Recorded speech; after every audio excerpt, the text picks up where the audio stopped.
آپ کی بھرپور تعلیموں میں میں دعوت دیتا ہوں خدا کی خدمت کے لیے ایونجلسٹ آصف شجاع صاحب کو آئیں گے، خدا کا کلام شیئر کریں گے۔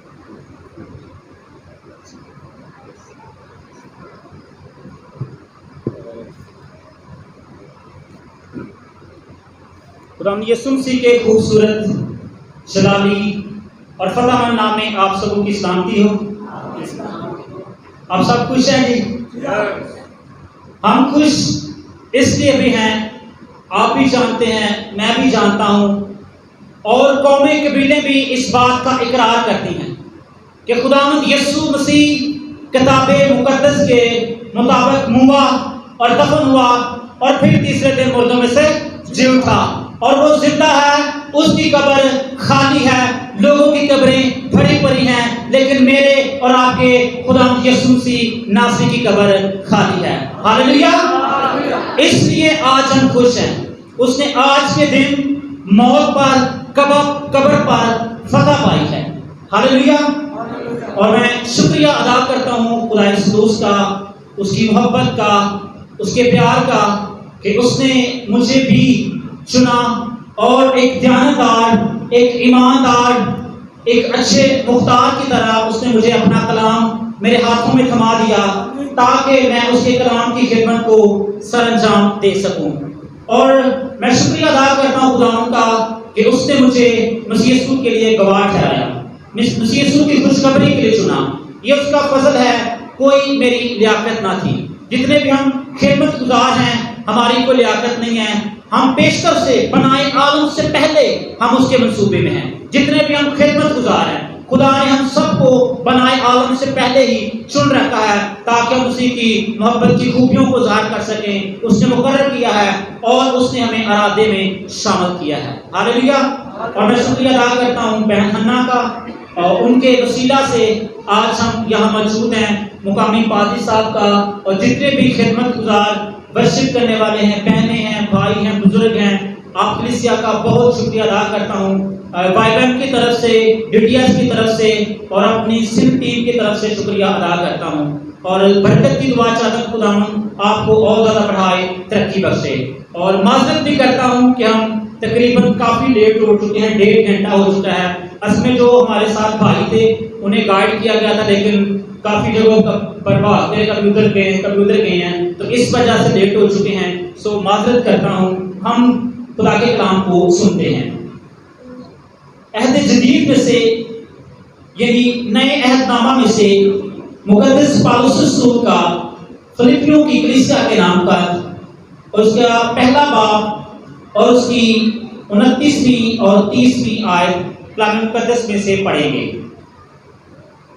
مقدس پالوس رسول کا فلپیوں کی کلیسیا کے نام پر، اس کا پہلا باب 29ویں اور 30ویں آیت میں اس طرح لکھا ہے، کیونکہ مسیح کی خاطر تم پر یہ فضل ہوا کہ نہ فقط اس پر ایمان لاؤ بلکہ اس کی خاطر دکھ بھی سہو، اور تم اسی طرح جانفشانی کرتے ہو جس طرح مجھے کرتے دیکھا تھا، اور اب بھی سنتے ہو کہ میں ویسی ہی کرتا ہوں۔ کلام مقدس کا پڑھا اور سنا جانا ہم سبوں کے لیے باعث برکت ہو، آمین۔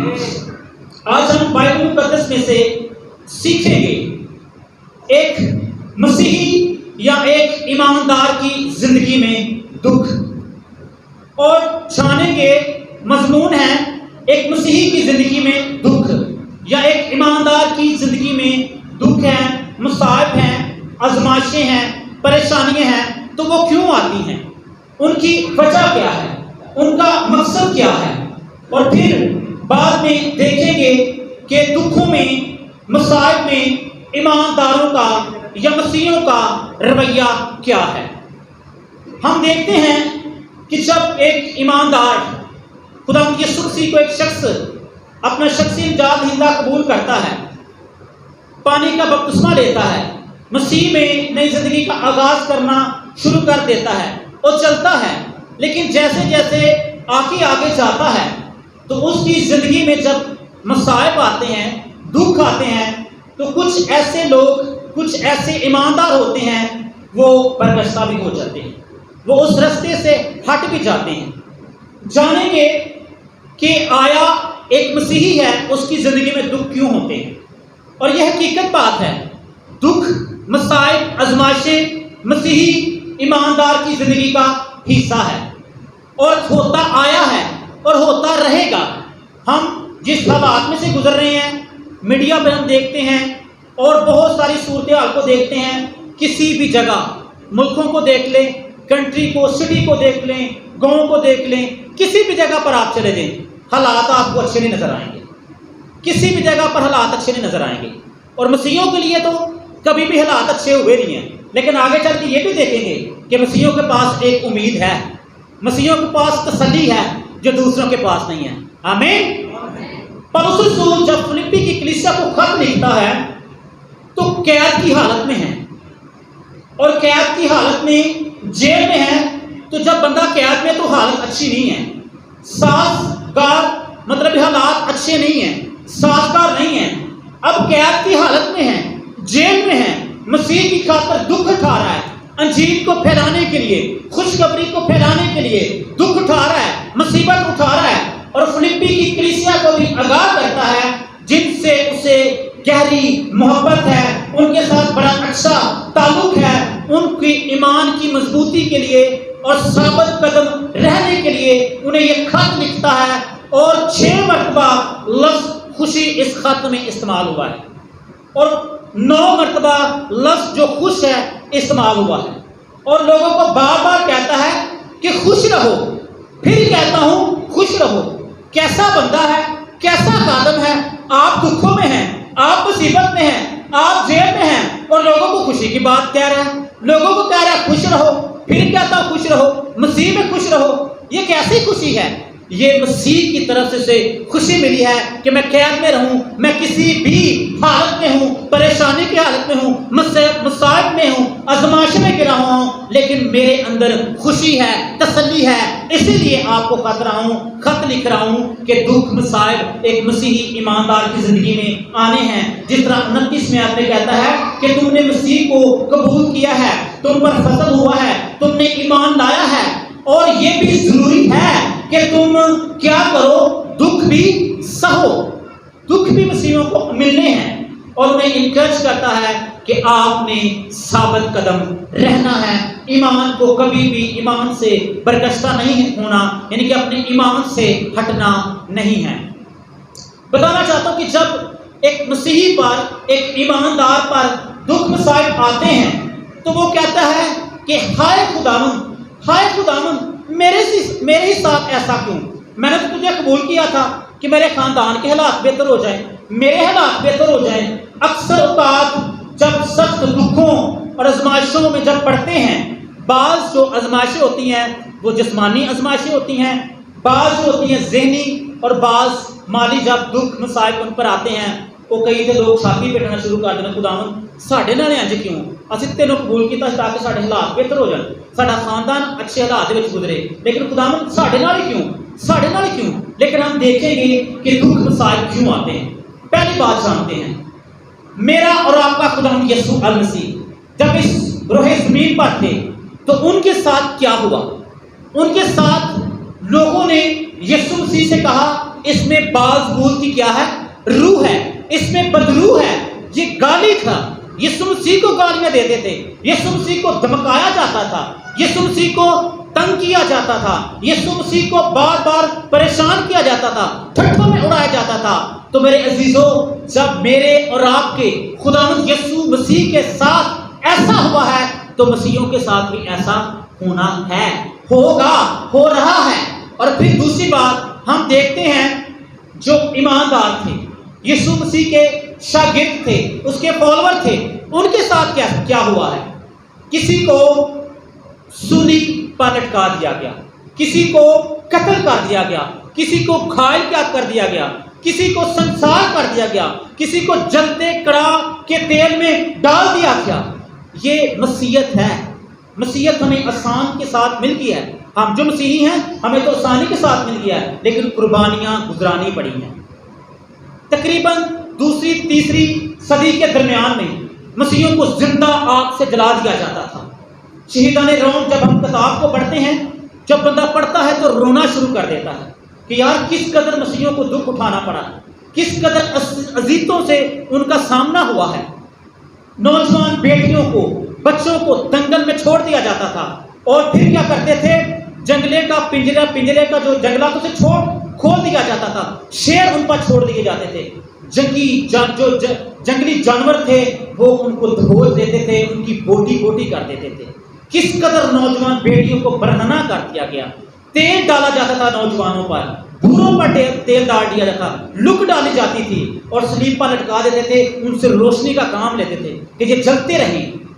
کس قدر مسیحیوں پر دکھ اور مصائب گزرے، اور آج بھی ایسا ہو رہا ہے۔ ہم دیکھتے ہیں کہ مصریوں کو پکڑتے ہیں، انہیں قتل کرتے ہیں، ان کی زبانیں کاٹ دیتے ہیں، ان کی ٹانگیں کاٹ دیتے ہیں۔ کس قدر مسیحیوں کے ساتھ دکھ مصائب ہو رہے ہیں اور ہوتے رہیں گے۔ مسیحیوں کے کبھی بھی حالات بہتر نہیں ہوئے۔ ہم جانیں گے مصائب کیسے آتے ہیں۔ پہلی بات، کچھ اس طرح ہوتا ہے کہ جب ہم کسی سے گائیڈ لائن لیتے ہیں، ان سے صلاح کاری لیتے ہیں، ہمارا جو رہنما ہوتا ہے ان سے کوئی صلاح مشورہ لیتے ہیں، وہ ہمیں گائیڈ کرتے ہیں کہ بچے آپ ایسا کر لیں، تو لیکن اب جب ہم ان کی گائیڈ لائن کو نہیں لیتے، ان کے کہے پر عمل نہیں کرتے، تو یہ ہماری غلطی ہوتی ہے۔ کچھ مصائب ہماری غلطیوں کی وجہ سے آتے ہیں، ہمارے گناہوں کی وجہ سے آتے ہیں، اور پالوس رسول بھی کہتا ہے کہ جو کچھ ہم بوتے ہیں وہی کچھ ہم کاٹیں گے۔ تو مصائب کیسے آتے ہیں؟ کچھ ہماری اپنی غلطیوں کی وجہ سے، ہمارے گناہوں کی وجہ سے آتے ہیں۔ اور پھر کیوں آتے ہیں؟ خدا کا بندہ داؤد، جسے بہت ساری دکھوں سے، مصیبتوں سے گزرنا پڑا ہے، کبھی اس کے پیچھے ساؤل لگا ہوا ہے، جب ساؤل سے حالات بہتر ہوئے ہیں اس کے بعد اس کا بیٹا اس کے پیچھے لگا ہوا ہے، کبھی غاروں میں جا رہا ہے، کبھی کس جگہ پر جا رہا ہے، لیکن اس بات کا اقرار کرتا ہے، وہ کہتا ہے کہ اچھا ہوا کہ میں نے مصیبت اٹھائی تاکہ تیرے آئین سیکھ سکوں۔ ہم دکھوں میں، مصیبتوں میں، پریشانیوں میں جب پڑتے ہیں تو ہم بھی کہہ سکتے ہیں کہ اچھا ہوا کہ میں نے مصیبت اٹھائی تاکہ تیرے آئین سیکھ سکوں۔ اس لیے بھی دکھ مصائب آتے ہیں تاکہ ہم خدا کے آئین کو سیکھ سکیں۔ اور متی کی انجیل میں یسوع مسیح نے بڑی خوبصورتی کے ساتھ کہہ دیا، 5ویں باب میں یسوع مسیح نے کہا کہ میرے سبب سے لوگ تمہیں ستائیں گے، لعن طعن کریں گے، اور ہر طرح کی بری باتیں تمہاری نسبت ناحق کہیں گے، ایسی باتیں تمہیں کہیں گے میرے نام کی خاطر، لیکن تم نے خوشی کرنی ہے، شادمان ہونا ہے، کیونکہ آسمان پر تمہارے لیے اجر بڑا ہے۔ مسیحی ستائے جاتے ہیں، اور یسوع مسیح نے بھی کہہ دیا ہے کہ تم ستائے جاؤ گے میرے نام کی خاطر۔ اور آج لوگوں کو طنز کرتے ہیں، لوگوں کو ٹھٹھوں میں اڑاتے ہیں، اے مسیحی نے، اے عیسائی نے۔ اچھا، کچھ لوگ تمہارے اپنے بھی کہتے ہیں انہوں نے مسیح یسوع کو قبول کر لیا ہے، پانی کا بپتسمہ لے لیا ہے، یہ بڑا بھائی بنا پھرتا ہے، یہ فلاں ہے۔ لوگ کہتے ہیں یسوع کے نام پر ہمیں ستاتے ہیں اور ہم نے ستائے جانا ہے۔ یہ میری بات نہیں ہے، یہ بائبل مقدس کی بات ہے، یسوع مسیح ناصری نے کہا ہے۔ اور پھر یسوع مسیح ناصری نے کہا یہ رستہ سکڑا ہے، جو یہ جس رستے پر ہم ایماندار چل رہے ہیں، یہ رستہ کیا ہے؟ سکڑا ہے، تنگ ہے، اور جب ہم اس میں سے گزرتے ہیں تو ہمیں پھر مشکل تو اٹھانی پڑتی ہے، ہمیں مشکل میں سے تو گزرنا پڑتا ہے، لیکن جب جیسے ہی ہم گزرتے ہیں تو اس کے انجام میں کیا ہوتی ہے؟ ہمیشہ کی زندگی ہوتی ہے۔ لیکن جو کشادہ رستے کو اپناتے ہیں، آسان رستے کو اپناتے ہیں، اس میں سے گزرنے والے بہت ہیں، لیکن اس کے انجام میں کیا ہوتی ہے؟ موت ہوتی ہے، ہمیشہ کی موت ہوتی ہے۔ تو دکھ مصائب کیوں آتے ہیں؟ یہ ہماری بھلائی کے لیے آتے ہیں۔ یسوع مسیح نے بھی کہا ہے اس لیے دکھ مصائب آتے ہیں، یہ خدا کے جلال کے لیے آتے ہیں۔ آمین۔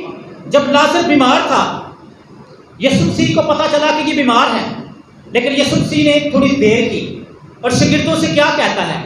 یہ بیماری جو ہے یہ خدا کے جلال کے لیے ہے، اور جو لازر ہے وہ مر گیا ہے، 4 دن کا مردہ ہے۔ یسوع مسیح بعد میں جاتے ہیں اور اس لازر کو زندہ کرتے ہیں۔ کچھ بیماریاں، کچھ مصائب یسوع مسیح ناصری کے جلال کے لیے ہوتی ہیں۔ میرے عزیزو، جب مجھ پر، آپ پر دکھ مصائب آتے ہیں وہ خدا کے جلال کے لیے بھی ہوتی ہیں۔ آمین۔ تیسری بات دیکھیں گے، مصائب کیوں آتے ہیں؟ عبرانیوں کے خط میں لکھا ہے 12واں باب اور اس کی 10ویں آیت دیکھیں گے. دکھ مصائب کا مقصد کیا ہے؟ جب یہ دکھ مصائب ہم پر آتے ہیں تو اس کا مقصد کیا ہے؟ 10ویں آیت میں اس طرح لکھا ہے، وہ تو تھوڑے دنوں کے واسطے اپنی سمجھ کے موافق تنبیہ کرتے ہیں. یعنی کہ یہ ماں باپ جو جسمانی ماں باپ ہے، زمینی ماں باپ ہے، ان کی بات کی جا رہی ہے، مگر یہ ہمارے فائدے کے لیے کرتا ہے تاکہ ہم بھی اس کی پاکیزگی میں شامل ہو جائیں. ہاللیلویہ.